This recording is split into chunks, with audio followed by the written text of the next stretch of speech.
Good news is Priest Willis has been fully cleared, so he's good to go, and that's it. That we got word of that around 2 o'clock, so that's a good thing. We had a couple guys that we held out here. John Lopez, just a minor ankle. Probably be back out here tomorrow. EK, he's still working through that ankle that he had the surgery on, but he's moving around better and better every day. Darius did most of the work. We got to the team. We put him over with Coach Alosi just because he's not ready to catch the ball. We're trying to keep his hand out of contact situations. And the same with Charles Dawson. He went through the 13th period and then he moved over there. Good energy today. Good practice. That was a full-length practice.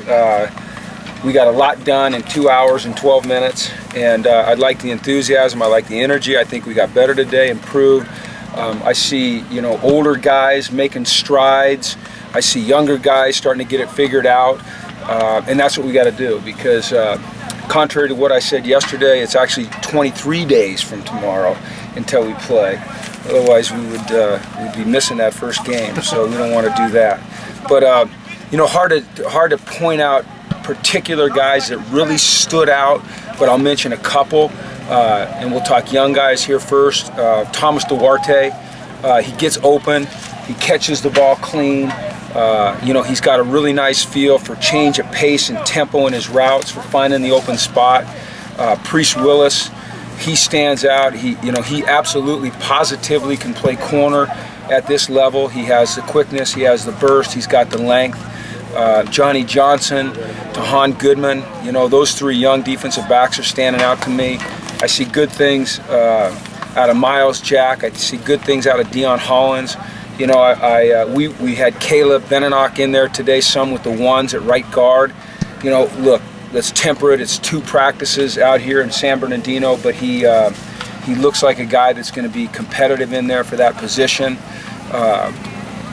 Another guy that just continues to catch my eye is Ellis McCarthy. You can tell that he's a different guy right now. His body looks different. It still looks big, but it looks different. He's moving well. He's light on his feet. He's quick. He's powerful. He's strong. He knows what he's supposed to do, and he does it with a lot of power. It's fun to watch Torian White and the way he's progressed in a year. It's fun to watch Simon Goins. Remember out here last year, Simon was a deer in the headlights. He was having trouble figuring it out, and this year he's a completely different guy. He's transformed his body. So I think those are a few that stand out. I don't want to get too high on anything that we're doing or anybody right now, but there are some real positives, and just like there's positives, there's more than enough things to work on to keep us busy from now until August 31st. So we'll just keep grinding. We'll just keep trying to get a little bit better every day. And today was a step in the right direction. So, where was Randall today? Randall was not at practice today. He was in his dorm room. Will he be back tomorrow, or is that undetermined? Yeah, he'll be back. Okay. It was just a rule violation? He was just not here. As far as the running back situation goes, is it still just as even as you guys? Yeah, we've only had 2 practices, so I don't think that it's fair to even start to really judge those guys until we get the pads on.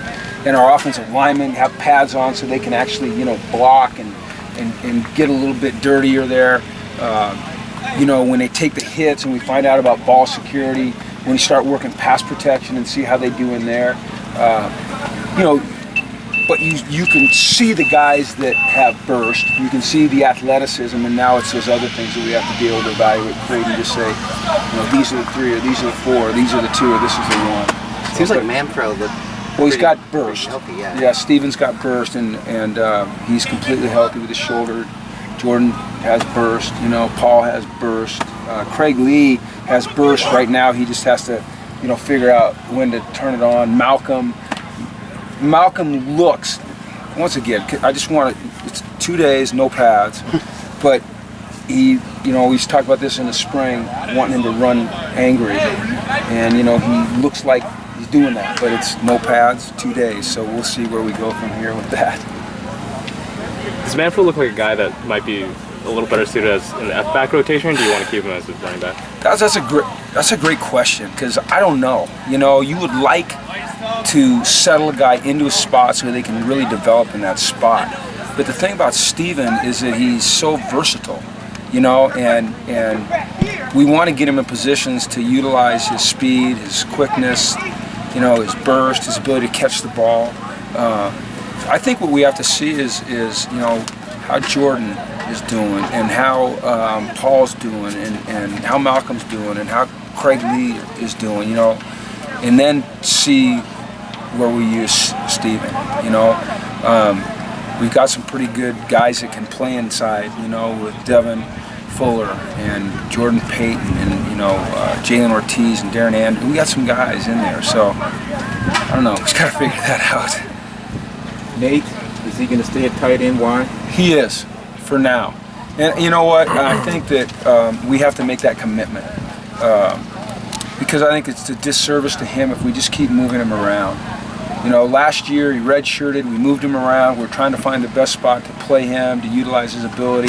That's one thing. But now, you know, his clock's ticking, and he's a big, athletic, powerful man who's you know, got a great attitude, great work ethic. So it's up to us to try to find a position for him to play and get on the field. And that looks like a spot that he could probably play. He just has to rhythm up.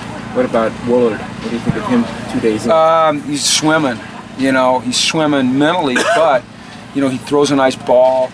He's got stature. He has command. He just doesn't have it all down yet. You know, he's got presence. You just don't necessarily see it yet. It's kind of hidden by the fact that he's a little bit overwhelmed. I think he's got really good leadership ability. So we've just got to keep pushing him to develop. And, you know, once he absorbs the offense a little bit more, things will slow down for him, and I think we'll see a kid that really has a big upside. How's Damian Pickett, his status? I think you know what, he's doing good. He's not fully cleared. So when we go to contact, you know, we're gonna have to back him off a little bit. It's hard to predict when he'll be ready to go, but I think it's gonna be a lot earlier than I had initially anticipated. You know, I think it'll be sometime very early in the season. I know he's shooting for game 1. That might be a little bit aggressive. He plays a position where he has to have total confidence and total trust in that leg. Otherwise, we put him in a situation that's really not good. It could be disastrous. So we just got to be careful with him. Do you see that from him right now, that he has confidence? Well, yeah, to a certain extent, you know, but I don't see. We haven't seen him in pads, you know. I haven't seen him, in my opinion, what we've all seen from Damian and that quickness. I haven't seen that burst come back yet. Until we do, I think it's up to us to protect him. But to me, it's a positive that he's out here doing as much as he's doing. 7.5 months after an ACL. No discomfort, he's fine? Well, he seems to be. You know, you'd have to ask him how he feels, and I don't know if he'd tell you the honest truth. He'd probably tell you, I feel great and I'm ready to play against Nevada, but I think we have to evaluate where he is and talk to Ant and talk to Coach Alosi and, you know, talk to Damian in a real way about where he is, and then decide from there. With Duarte, besides, you know, a few more inches on him, what does he bring different that Darius maybe doesn't, I guess?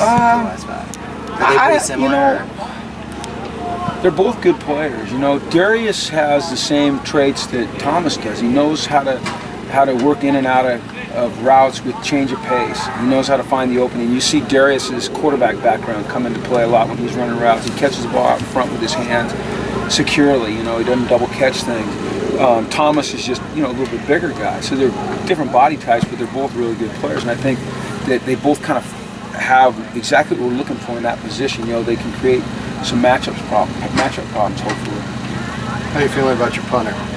I haven't seen him punt yet. How are you seeing him? We haven't either. Okay. I hope you have. No, I haven't seen him punt yet. I've seen him punt in high school. He's out here doing a couple right there, actually. Well, he's not there now, but he was. Yeah, I don't know. Hopefully we won't have to use him too much. I don't think that we can do the deal we did with Eni last year, where we just, you know, a 35 and in kind of deal. So punting isn't winning. Yeah, punting. We don't want him out there too often. So 4th down, just going to go for it? No matter what. There's some statisticians out there that say that you should go for it every fourth down. I don't know that less I miles have approach. Well, you know, the courage to do that yet. Yeah. You know, your quarterback has a career average of 37 yards. I know, a eh? punt. We just snap it to Brett, and that'll always be in the plan. Our little pooch punt there. So it was a good day, you know. It was a good day. Devin Lucien made it clear in spring that he was kind of gunning for a starting position. Has he picked up right where he left off? Yeah, every day it seems like he goes up and makes a really fun, exciting, thrilling, acrobatic catch, you know. And I think what we're looking for out of Devin is just consistency. You know, the highlight reel film or catches are great, but they have to be accompanied by consistent play. And he's capable of that. Regardless of who starts at that position, the way we operate, the pace that we go at, they're all going to play, you know, and they're probably going to play equal amount of snaps. So. Dietrich's been out here kind of coaching up some of the younger defensive backs. Yeah. What's the benefit to having him out here, you know, especially because that core is so young? I think it's very helpful. He relates well to those guys. You know, Dietrich, as we all know, he's going to take a medical retirement. He is going to be an undergrad student assistant, so he can come out here and he can coach. You know, I just think it's important we offer him that opportunity to see what he wants to do with his life, you know. And for him to be out here and working with Tahan and with Tyler Foreman and some of those other guys, it's pretty selfless to me because, you know, he had big plans in terms of what his football career was going to look like, and it didn't work out the way he wanted it. And rather than mourn, he just said, okay, accepted. He goes, I'm going to go help somebody else. I appreciate that about Dietrich, but it's what we knew of Dietrich anyway. It's why he was such a leader and why we're going to miss him on the field as much as we are.